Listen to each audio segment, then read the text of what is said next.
வணக்கம். அடியேன் அவினாசி ஜோதிலிங்கம், பிரசன்ன ஜோதிட ஆராய்ச்சியாளர். இந்த சேனல் வழியாக உங்களை எல்லாம் சந்திப்பதிலே மற்றற்ற மகிழ்ச்சி. இந்த சேனலுக்காக நீங்கள் கொடுத்து வருகின்ற ஆதரவிற்கு கோடான கோடி நன்றி. இன்றைக்கி பார்க்க இருக்கிற ஒரு வித்தியாசமான ஒரு கோயில் பரிகாரத்தை பற்றின ஒரு விஷயந்தான். ஒரு அன்பர் அரியலூர் பக்கத்திலிருந்து என்கிட்ட பிரசன்னம் பார்க்கறக்கு வரார். அவர் பிரசன்னம் பார்க்க வரும்போது ஒரு பட்டதாரி, எம்சிஏ படித்தவர்.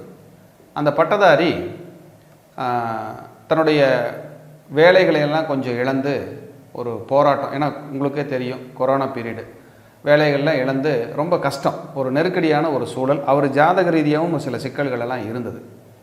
அப்போ என்னை பார்க்க வரும்போது நம்மளுடைய சேனல் பார்த்து எனக்கு கால் பண்ணி எனக்கு ஒரு பிரசன்னம் பார்க்கணும் சார். ஏன்னா நம்ம நிறைய பிரசன்ன முறைகளை நம்ம பண்ணிகிட்ருக்கோம். நம்ம அலுவலகத்தில் பிரசன்னத்துக்காக நிறைய விரும்பி நிறைய பேர் பிரசன்னத்துக்கு தீர்வு கிடைச்சி நன்றாக இருக்காங்க. அதில் இவரும் ஒருத்தர். இவர் வர்றார். ஐயா, எனக்கு நிலம் என்னால் ஒரு நிலம் விற்றா தான் எனக்கு பிரச்சனையிலிருந்து எனக்கு தீர்வு கிடைக்கும் அப்படின்னு ஒரு விஷயத்தையும், என்னுடைய மனைவியினுடைய நகையை அடமானம் வச்சு 4 ஆண்டுகளுக்கு மேலே என்னால் மீட்க முடியாத சூழல், வட்டி மட்டுமே பெரிய அளவில் பேங்க்கில் வங்கியில் கட்டிக்கிட்டு இருக்கேன், ஒரு கஷ்டத்தில் இருக்கிறேன், 20 சவரன்னா பெரிய விஷயமா இல்லைங்களா, எப்போ சம்பாதிக்கிறது? அப்போது இந்த ஒரு மனச்சுமையோடு என்கிட்ட வராரு. அவருக்காக ஒரு பிரசன்னம் பார்க்குறேன்.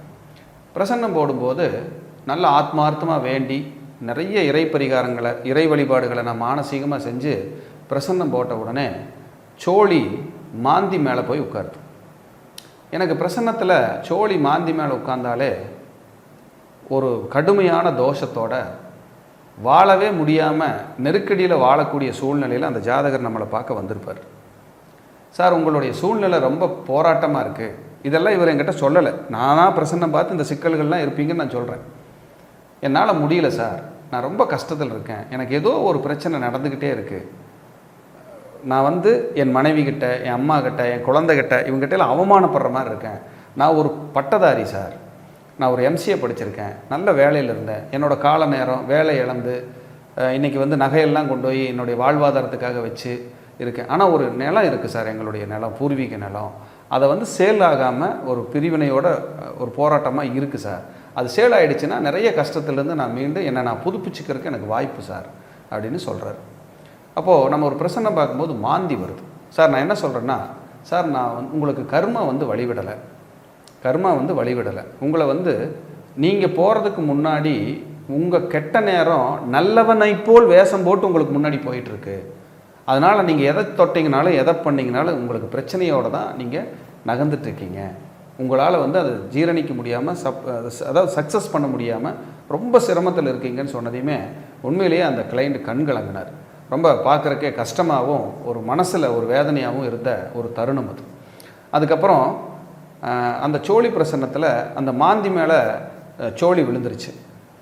ஓகே, பரவாயில்லைன்னு என்னுடைய குருவையும் என்னுடைய உபாசனை தெய்வம் வராகியையும் மகாபிரிவரையும் வேண்டிட்டு நம்ம ஒரு பரிகாரம் சொல்லுவோம், நிச்சயமாக இவருக்கு இது தீர்வு கிடைக்கும் அப்படின்னு நான் நம்பி பிரார்த்தனை பண்ணி, சார் இப்போ பிரசன்னம் பார்த்து மற்ற கர்மாக்களை பேசுறதுக்கு நமக்கு இங்கே உத்தரவு இல்லை. நீங்கள் என்ன பண்ணுறீங்கன்னா, முதல்ல கரூர் பக்கத்தில் நெரூர் அப்படின்னு ஒரு ஊர் இருக்குது. அங்கே மகான் சதாசிவ பிரமேந்திராள் அப்படின்னு சொல்லக்கூடிய ஒரு சித்த புருஷர் ஜீவசமாதியாகி கிட்டத்தட்ட ஒரு 400 ஆண்டுகள் ஆயிடுச்சு. அங்கே போய் ஒரு 11 நெய் விளக்கு போட்டு ஒரு மணி நேரம் அந்த இடத்த விட்டு நகராமல் ஒரு இடத்துல ஒரு ஓரமாக அமர்ந்து கண் மூடி உங்கள் பிரார்த்தனைகளையும் உங்கள் கஷ்டங்களையும் சொல்லி கண்ணீர் விட்டு அழுதுருங்க. உங்கள் மனபாரத்தை அங்கே இறக்கி வச்சுருங்க. ஏன்னா திக்கற்றவருக்கு தெய்வமே துணைங்கிற மாதிரி நம்ம கஷ்டத்தை எங்கேயாவது போய் தான் நம்ம சொல்ல முடியும். அப்போது அங்கே போய் அவர் அந்த மனபாரத்தை இறக்கி வச்சுட்டு பிரார்த்தனை பண்ணிவிட்டு வீட்டுக்கு போயிடுறார். அதுக்கப்புறம் நான் என்ன சொல்கிறேன்னா, சார் நீங்கள் சொன்ன மாதிரியே நான் சித்தருடைய வழிபாடை ஆத்மார்த்தமாக பண்ணிட்டேன், உண்மையிலேயே மனசு ரொம்ப லேசாக இருக்குது, நான் அடுத்தது ஏதாவது பண்ணணுமா அப்படின்னு. ஆமாம் சார், அடுத்தது உங்களுக்கு ஒரு சிவ வழிபாடு எழுதி கொடுத்துருப்பனே அப்படின்னு. அதுக்கப்புறம் அவர் குழப்பத்தில் அது கூட மறந்துட்டார். அப்புறம் நான் எழுதி கொடுத்து எடுத்து பார்த்துட்டு, ஆமாம் சார், திருவிளங்காடு அரக்கோணம் பக்கத்தில் இருக்கிற இடத்துக்கு சனிக்கிழமை அன்னைக்கு காலையில் 6 மணிக்கு மாந்தி தோஷத்தை நீங்கள் நிவர்த்தி பண்ணிக்க சொல்லி எழுதி கொடுத்துருக்கீங்க சார். ரைட். ஏன் நான் சித்தர்கிட்ட போயிட்டு அப்புறம் சிவன்கிட்ட போச்சோன்னா, எல்லாருமே அந்த மாந்தி அப்படின்னாலே உங்களுக்கு ஜீவசமாதியும் சித்தர்களையும் குறிக்கக்கூடியது. சித்தரை விட சிவன் பெருசா, சிவனை விட சித்தர் பெருசானா கண்டிப்பாக அதுக்கு இல்லைங்க. ஆனால் பிரச்சனைக்கு பரிகாரம் அப்படிங்கிறத விட கிரகத்துக்கு தான் பரிகாரம். அப்போது மாந்தி சம்மந்தப்படும் போதெல்லாம் ஜீவசமாதி வழிபாடுகளால் நிறைய மக்கள் பயனடைஞ்சிருக்காங்க. அப்போது முதல்ல சித்தர் ஜீவசமாதி வழிபாடை பண்ணிவிட்டு அங்கேயே காசி விஸ்வநாதர் இருக்கார், அவரையும் நமஸ்காரம் பண்ணிவிட்டு நீங்கள் நேராக திருவலங்காடு போயிருங்கன்னு நான் சொல்லிட்டேன். அப்போ திருவலங்காடு போய் அவர் சொல்கிறார், முதல் நாள் இரவு அந்த கோயில் சன்னிதானத்திலேயே கொசுக்கடி தான் இருந்தாலும் நான் படுத்துக்கிட்டேன். ஒரு கிளாத் எடுத்துகிட்டு போய் போத்தி படுத்துட்டேன் சார், என் கர்மா அப்படியாவது குறையுமா அப்படின்னு படுத்துட்டேன் சார். முடித்து காலையில் 6 மணிக்கு ஃப்ரெஷ்ஷாக எழுந்திரிச்சு ஒரு குளியலை போட்டுட்டு அங்கே நடக்கிற அந்த மாந்தி தோசை நிவர்த்தி பரிகாரத்துக்கு கலந்துக்கிட்டார்.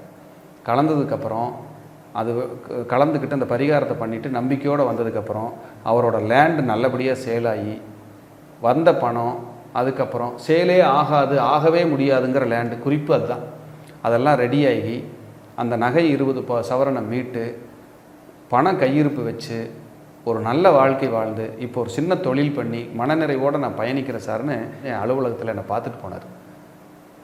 நான் அவரை பற்றின ஞாபகமே எனக்கு இல்லைங்க. அவரே வந்து ஆத்மார்த்தமாக என்கிட்ட இதை சொல்லிவிட்டு மறுபடியும் ஒரு முறை ஒரு நல்ல வாக்கு சொல்லுங்கள் சார், நான் வீடு கட்டலான் இருக்கேன் அப்படின்னு சொல்லி அதுக்கு ஒரு பிரசன்னம் பார்த்துட்டு அதுக்கு ஒரு சில பரிகாரங்கள், இறை பரிகாரங்களை கொடுத்து அனுப்புனேன். என் ஆஃபீஸில் எப்போவுமே இறை பரிகாரங்கள் மட்டும்தான் 99% நான் வந்து ரெஃபர் பண்ணுவேன்.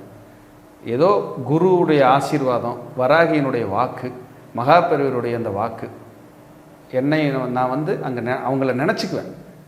அவங்க தான் சொல்கிறாங்கன்னு தான் நான் உட்காந்துருப்பேனே ஒழிய நான் தான் இதை சொல்கிறேன், எல்லாரும் என்னால் தான் ரெடி ஆகிறாங்கன்னு ஒரு நாளும் நான் நினச்சது கிடையாது. அப்படியெல்லாம் போகிறதுனால நிறைய கிளைண்ட் பயனடைஞ்சிருக்காங்கங்கிறது தான் உண்மை. ஏன் இந்த பதிவை உங்களுக்கு சொல்கிறேன் அப்படின்னா, தெய்வ பலம் கட்டாயம் காப்பாற்றும். எல்லாரும் தேய்பிறை அஷ்டமி கும்பிட்றோம் அப்படின்னு நம்மளும் கும்பிடக்கூடாது. கும்பிடலாம், நமக்கு ஜாதகப்படி என்ன பிரச்சனை, என்ன தொந்தரவு, இதை நீங்கள் பார்த்தே ஆகணும். நான் ஏற்கனவே சொன்ன மாதிரி பிரச்சனைக்கு பரிகாரம் இல்லை. அப்படின்னா கல்யாண பிரச்சனைன்னு எல்லோரும் திருமணம் சரி போகலாம், அல்லது எனக்கு கடன் பிரச்சனைன்னு சொல்லி எல்லாம் ருணவமோச்சனருக்கு போகலாம். உங்கள் ஜாதகத்துக்கு எந்த கோயில், நீங்கள் எங்கே போய் நின்னீங்கன்னா அந்த தெய்வம் கண்முழிச்சு பார்க்கும். இதைத்தான் நீங்கள் பார்க்கணும். ஸோ இந்த பரிகாரங்களால் அந்த கிளைண்ட் வெற்றி அடைஞ்சார். அப்படிங்கும்போது எல்லா கிரெடிட்டும் என்னுடைய குருமார்களுக்கும் வாராகிக்கும் மகா பெரியவருக்கும் தான். மீண்டும் ஒரு நல்ல பதிவில் சந்திக்கிறேன். நன்றி, வணக்கம், வாழ்க வளமுடன்.